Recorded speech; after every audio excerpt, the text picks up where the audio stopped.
ہم ملتان سے آئے ہیں، یہ ہمارا بھائی ہے، بھائی 3 سال سے گم ہوا تھا، تو یہ بھائی کی وساطت سے، بھائی احسان اللہ کی وساطت سے ہمیں ملا ہے، ٹھیک ہے. ان کی بڑی مہربانی ہے کہ ان کی وساطت سے ہمیں جو ملا ہے، انہوں نے ہمیں فون کیا ہے کہ بھائی ہمارے پاس ہے، ٹھیک ہے. پھر ہم ادھر پہنچے ہیں، ٹھیک ہے.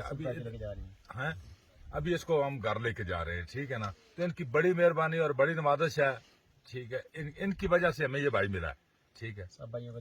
تو ان کا ہم تہ دل سے، دل کی اتھاہ گہرائیوں سے نا شکریہ ادا کرتے ہیں کہ ہمارا بھائی 3 سال کے بعد ہمیں ملا ہے. 3 سال سے یہ گم ہے، 3 سال سے اس کا کوئی پتہ نہیں چلتا تھا، ہم نے ہر جگہ پہ ڈھونڈا ہے، ٹھیک ہے.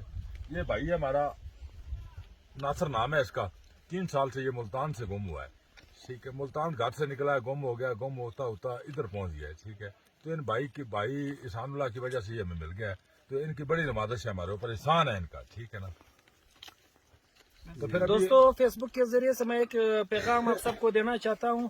یہ بھائی ہم لوگوں نے آج سے 2 دن پہلے توبہ کاکڑی کے ایریا زیارت کراس کے ساتھ ہم نے اس کو پکڑا تھا اور پھر لے کے گھر وہاں پہ ان سے پوچھ گچھ کی تھی. تو بھائی ہمیں کچھ خفیہ راز کا لگ رہا تھا، تو اس کے ذریعے ہم نے اس کو تھوڑا سا ڈانٹا بھی ہے، پیٹا بھی ہے، اور اس کے ذریعے ہم نے ان سے جو ہے اپنے گھر کا پتہ اور اس کا کنٹیکٹ نمبر ہم نے ان سے لیا. پھر بھائی کے ساتھ رابطہ کیا، رابطے کے ذریعے بھائی کو ہم نے بلا لیا. پھر جو بندہ موصوف جو ہم سے یہ پیچھے بیٹھا ہوا ہے، اس کو ہم نے کمرے میں ناصر کو باندھ لیا کہ آپ تب تک انتظار کرو جب تک آپ کے اپنے آئیں گے. ناصر ہم سے چھوٹ گیا تھا تو بہت پریشانی بن گئی تھی کہ اس کی والدہ کو خبر ہوگی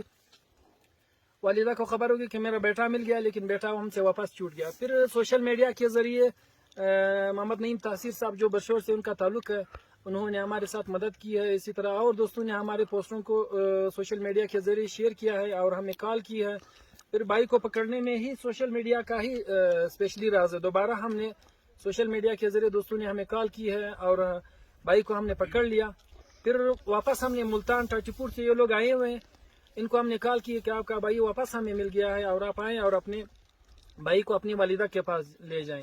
یہ بھائی تقریباً 3 سال سے اپنی والدہ سے روٹ گیا ہے اور والدہ اس کے پیچھے بالکل بہت پریشان ہے، رو رو کے جو ہے پریشانی میں 3 سال سے اس کو جو ہے انتظار ہے کہ میرا بیٹا کب آئے گا.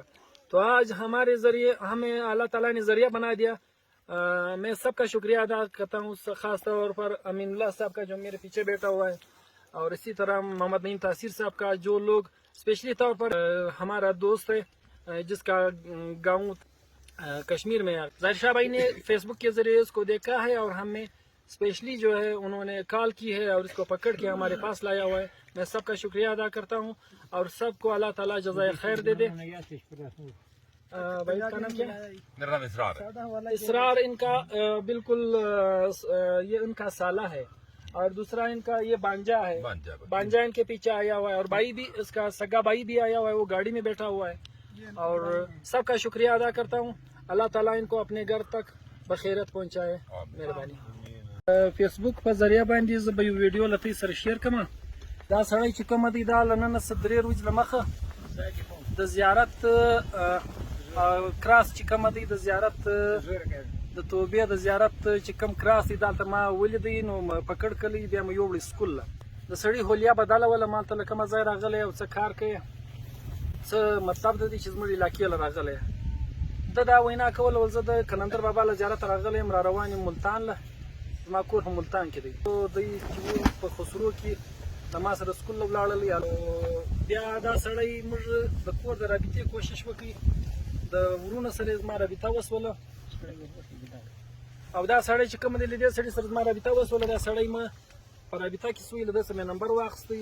دی چې کومه دی 3 کاله له مخه له خپله کوره څه وتلی دی او مور یې ژوندی ده.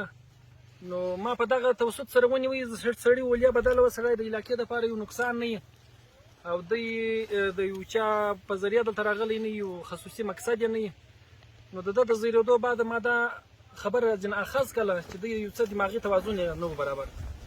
نو بیا مې ونیوی، دا هلته یو چا ته ذمهواره سړي ته په لاس ورکوي، هغه په خپله کمره کې کښېښوئ. نو د ورونه سره زما رابطه وسوله، مالته یې راسئ، راستئ سړی 3 کاله کېږي ورک دی، مور یې ژوندی ده، نو کور ته در سره یوسئ. کور یې په ملتان کې و، په ټاټي پور کې. نو بیا چې مو کوم چاته ایښی و په ګولۍ په کلي کې، هغو وروره بېرته یله کلی. جنورو بیا زموږ د 2 ورځو مهنت باوجود دا سړی بیرته موږ پیدا کړی. بیا مله ملتانه څه د ورونه وراوغوښتل. نن په کلي کڅۍ کې د ماستر خواجه نور په باغ کې موږ ناست یو او دا سړی مو خپلو خپلوانو ته حواله کړی. په دې کې چې کومو خلکو له موږ سره مدد کړی دی د هغو موږ ډېره شکریه ادا کوو. د سوشل میډیا په ذریعه باندې خاص کر نعیم تاثیر صاحب له موږ سره مدد کړی دی. نورو ملګرو زموږ پوسټونه شیر کړي دي او په علاقه کې په چانبین پسې د موږ سره لکه څنګه چې عارف صاحب دی میډل سکول خسرو باندې د ډیپټي د پروند له موږ سره ډېر مهنت کړی دی ګرځېدلی دی او د مرغې فقیرزی سه امین الله دی هغه له موږ سره ډېر مدد کړی دی په دې کیسه کې. سوشل میډیا په ذریعه باندې هم کړی دی او دلته له مرغې سه موږ سره دا خلک بیرته راوستو زموږ باغ له لارې ور وښوله. نو د دوی موږ شکریه ادا کوو. ټولې ته د الله پاک وزونه ورکړي. دا سړی ورکولو په د ویډیو په اخر کې زما دا پیغام دی څنګه چې د ملنګ په جامه کې خلک ګرځي زموږ ګرده خلک دا وایي چې دا یا د را ایجنټ دی یا د یو بل ایجنسۍ دی یا دلته راغلي دي زموږ د وطن د خرابېدو دپاره. په دې جامه کې حقیقت کې به دا طرح خلک ګرځي خو په دې کې داسې ملنګان هم ګرځي داسې لیونیان هم ګرځي چې د هغو وروره کور جنوره کې له کلو څه مور یې ژوندی یي پسې لیونی یي نو د دوی دماغونه کار نه کوي چې خپل کور ته ولاړ شي. نن له موږ سره دغه طرح سړی ملاو شوی دی. نو د دې ویډیو په ذریعہ باندې به زه له تاسو سره دوی وګایم چې دوی څه وایي. भाईजान आप थोड़ा सा अपना इंट्रोडक्शन करवा दी वीडियो में, अपना तारुफ करवा दें.